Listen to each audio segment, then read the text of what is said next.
Starting the video off great. I've had this cough for a while now.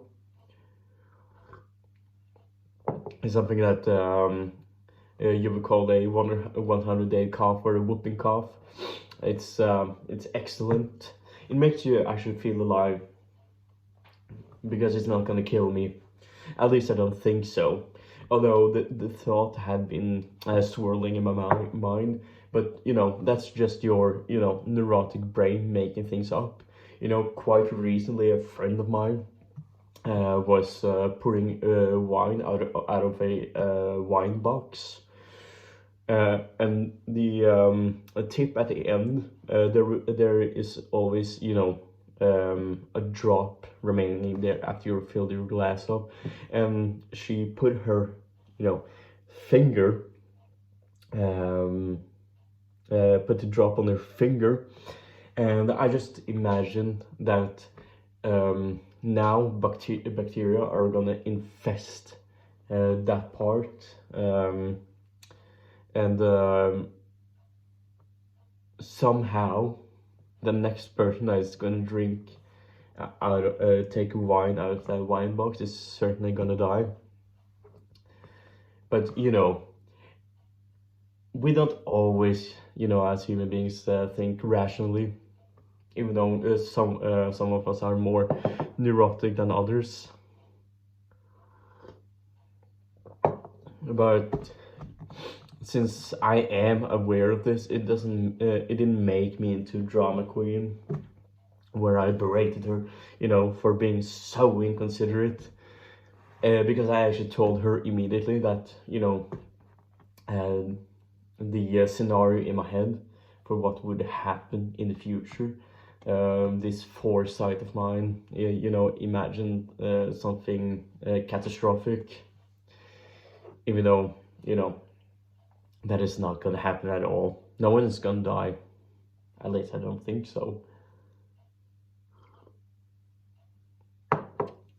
Now, I don't really make YouTube videos often, because I find that if I make videos that are within, you know, strict parameters, there is as if I'm not presenting my authentic self, and you know, it feels like I am wearing a mask, and you know, you might say that if you feel like you're wearing a mask, you really have to stop worrying about what others think. And it's not necessarily for that reason I have to wear a mask. And I'm not talking about a mask in the sense that I am neurodivergent, because I am not neurodivergent. I'm just talking in the sense that this mask is in the likeness of yourself, but it's not your true self. Because in a sense, if the mask is in the likeness of yourself, you are presenting your true self, just not every aspect of yourself. And in search for authenticity and being content with just, you know, being in general, I find that this sort of style, impromptu style, it works a lot better for me.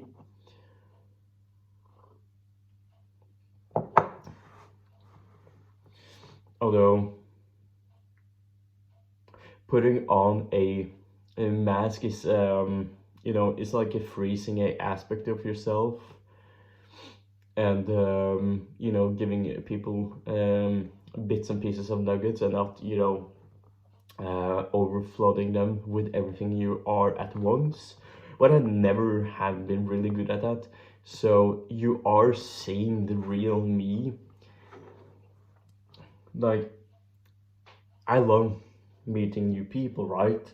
And you know, sometimes me just being me can, you know, sort of overwhelm everything, because I am a person that doesn't really know how to shut up, really.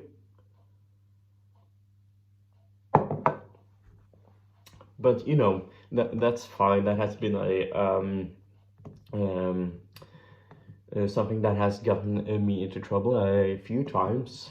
You know, I don't, I don't remember much from my uh, school years. You know, outside of university that has been, quite recent, because I've been in university for years now. But recently, my mother handed me a report card from when I was 15 and 16, and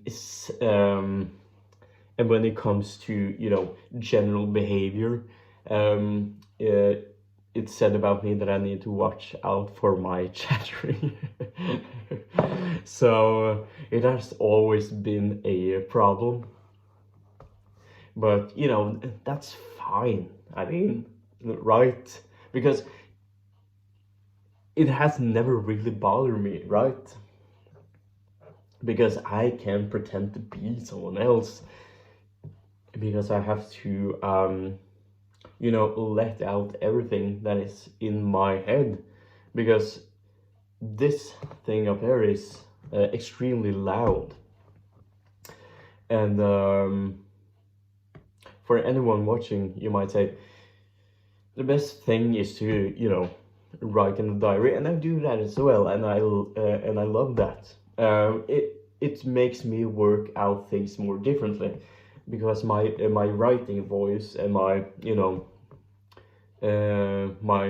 material voice, because whenever we talk, there is the voice, and everything that's come out is material. And I'm not talking about your voice box that forms glottal stops and everything like that.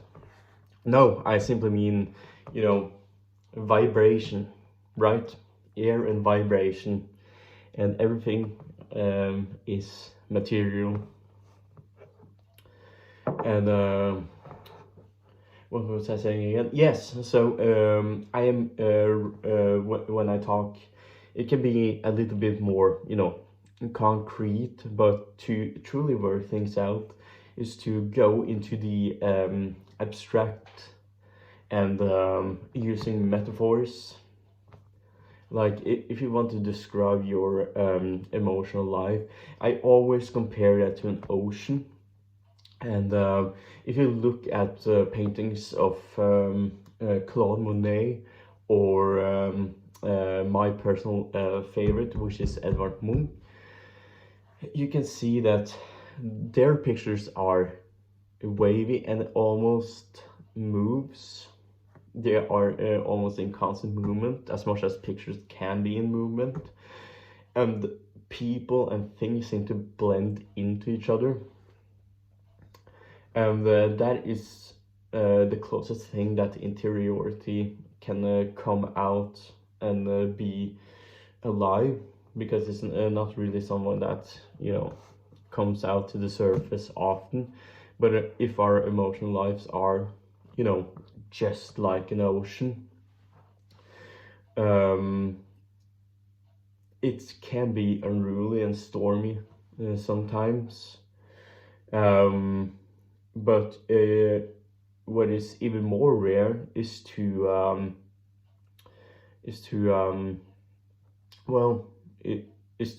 look into the depth,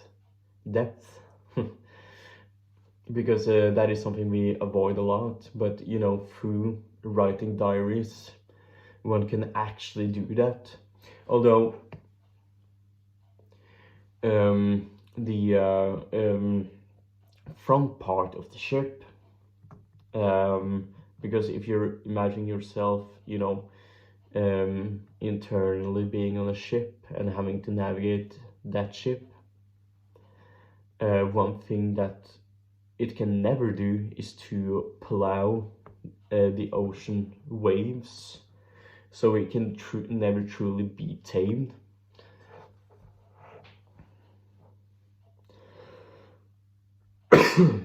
Excuse me. And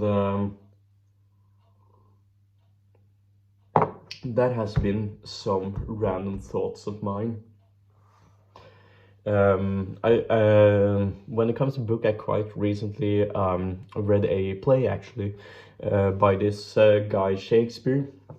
He's a bit of an underground author, but Macbeth is a was the play I read, and the connection that play and the character of Macbeth has with, you know, other historical figures, and how eternal that character and ever relevant he is was, you know, fascinating.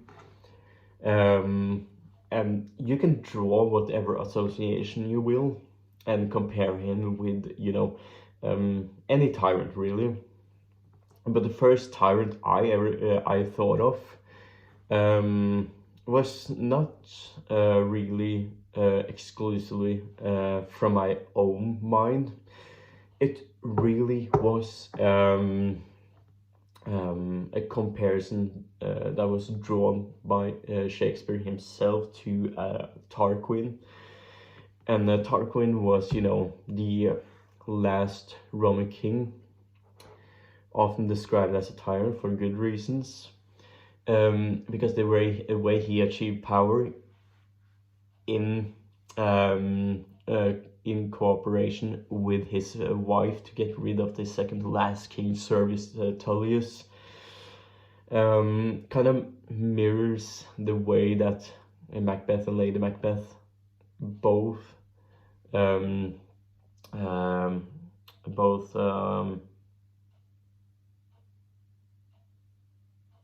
both wanted to get rid of you know, King Duncan and take the throne for themselves.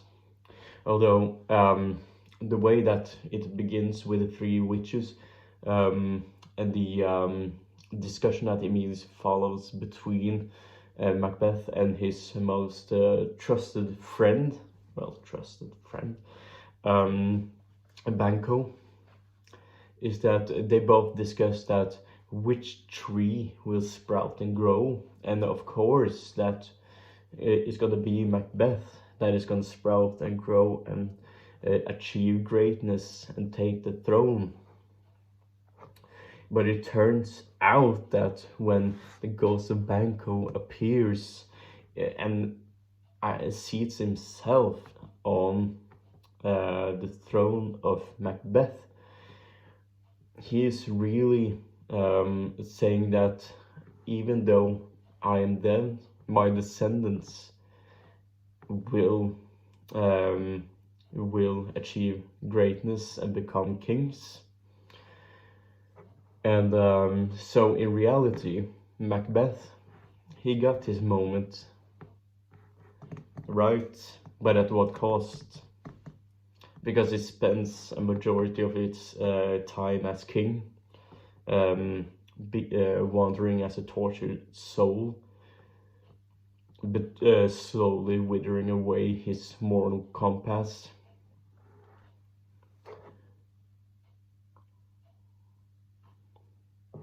So in reality, he sprouted but never grew. He withered away before he had a chance to grow. But you know, it's not off to a awfully good start if you have to kill your liege. No, I guess that's not the liege. It's not the right word. But you know, I have to work with my second language here, which is not my preferred language, obviously. I love my mother tongue too much.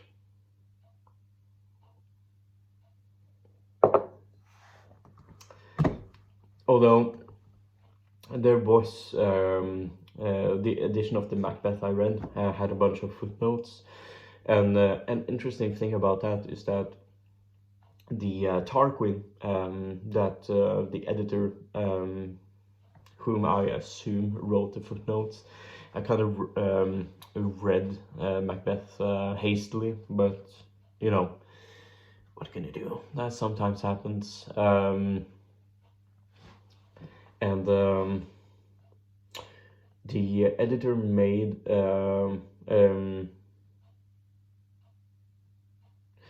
thought that Shakespeare made a comparison to another Tarquin, which was the son Tarquin the Proud, Sextus Tarquin, who raped Lucretia,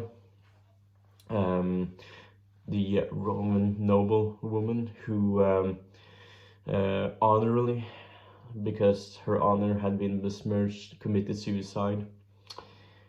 Although, you know, today, and that is not honorable or even necessary, but there's always the, you know, context of that time. Although context of that time, since there is no historical sources from that period, but we have to make do with the other historical sources that seems to be in agreement that to commit suicide was the proper thing to do.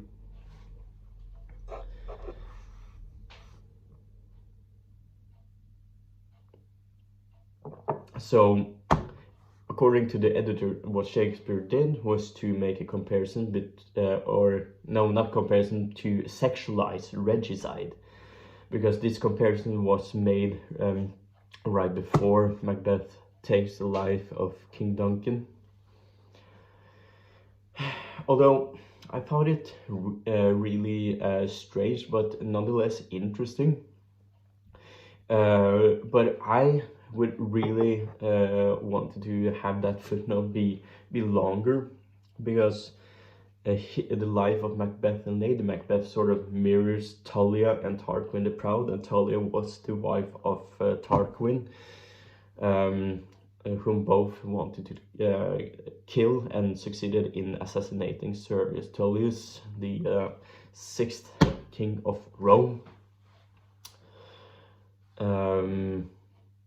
So, although I don't, I had some problem with that comparison.